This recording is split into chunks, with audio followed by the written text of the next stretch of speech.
Good afternoon, not legal advice. Today I'm going to do a like, subscribe, share, comment. Today I'm doing one on Mullen. I know I did one earlier, but I wanted to kind of address something about Mullen. So Mullen is a stock, it's an EV play, and it's had a checkered run as a stock. David is the CEO, who is a former music executive. And recently, there was another gentleman who was involved named Lawrence who brought in certain technology and potential deals that would inure to the benefit of Mullen. So during those times, that's like the past month, I heard numerous interviews, discussions in which Lawrence, the gentleman, who either was affiliated or not affiliated with Mullen directly, was making assertions about deals that were ongoing, would come forth, would be announced, etc., that would have a material influence as to the stock price. I was really confused why I was making those representations, because I thought, boy, if he was my client, I wouldn't want him to make those statements because it might be taken as securities fraud. I'm not asserting that it is, but that's something that occurred to me. And I believe Lawrence, unfortunately, had a prior incident that might be concerning if you're now talking about securities fraud. David, the CEO, also was an interesting place because the first time I heard him speak out directly about the statements that Lawrence had made, which turned out to be false, was yesterday. I think it was yesterday. And he didn't speak out before that, which was interesting. Although he did send apparently a cease and desist, he being Mullen, sent a cease and desist letter to Lawrence, probably because they were afraid of security fraud violations. And they probably were just being careful. So they sent it to Lawrence, and then eventually Lawrence stopped speaking to a large extent. But parties may have relied upon the contracts that Lawrence was speaking about and bought stock. And, that's kind of what securities fraud is supposed to alleviate.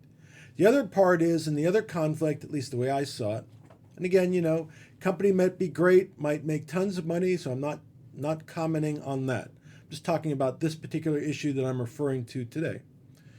But David, so he's the CEO of Mullen, is certainly familiar with the statements of Lawrence, but makes no comment until now.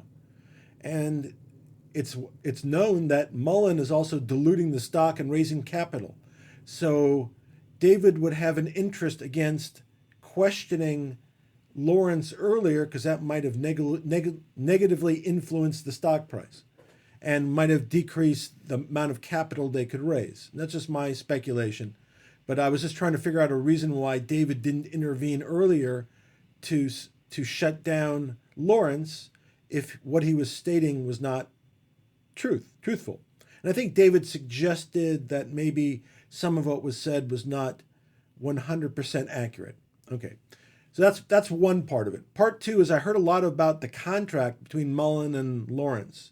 So I pulled it, and it's the title of it is a letter agreement. And a letter agreement is an enforceable agreement. And it involves Mullen, these are the names at least I saw, Mullen Global EV Technology, Lawrence, and EV Technology LLC. And the agreement contemplates that a more definitive, fleshed out agreement will be prepared and executed by the parties, and that will carry out the terms that are expressed in the letter agreement. The letter agreement was executed in mid-April of 2023, and it indicates that a definitive agreement shall be prepared and executed as soon as practicable. So that's as soon as possible.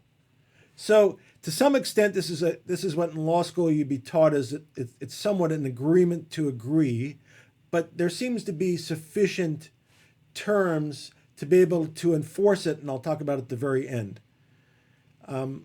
So the basic extent of the agreement was, to sum it up, is Lawrence and his entities agreed to transfer all their rights to the intellectual property and invention that Lawrence and his companies had, and that was supposed to increase efficiency, I guess, efficiency of EVs, and they would transfer it to Mullen, and the parties would then create a new entity called MAEO, and that new entity would be controlled and owned 51% by Mullen and 49% by Lawrence and his entities.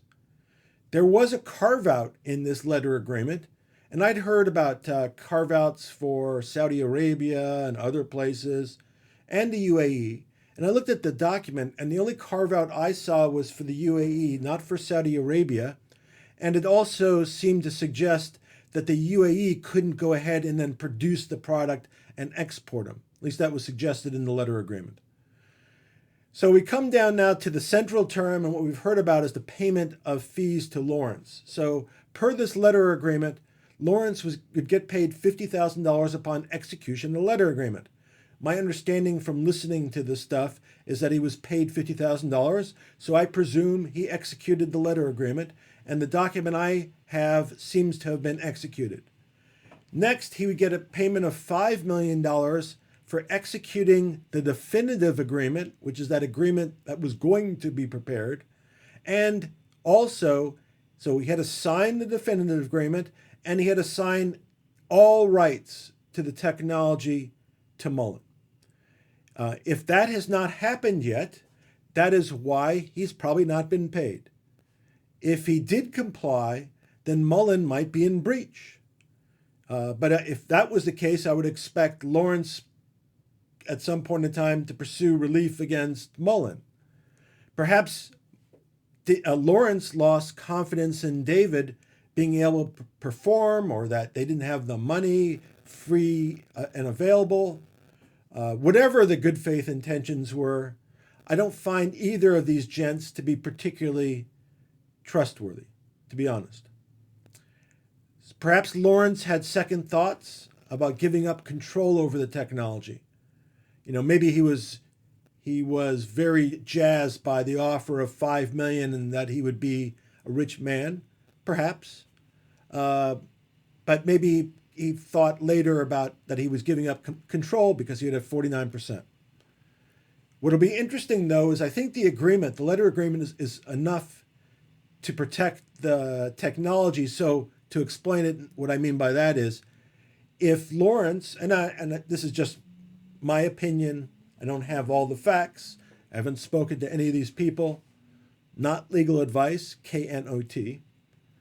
If Lawrence took this technology to a third party, I perceive that Mullen would then go into court and try to block the transfer of the technology and would cite the terms of the letter agreement to substantiate their rights. But again, I don't know what occurred. There may have been other oral discussions. There may have been other witnesses that might testify to the contrary. But just looking at the letter agreement and from what I heard, those are kind of the issues that popped up. So my guess is maybe Lawrence didn't assign all the intellectual property, and that's why he was not paid. But that's just my assumption. Anyway, I hope that clarifies some of the legal issues for you. And feel free to like, subscribe, and join me another time. Take care. Have a good day.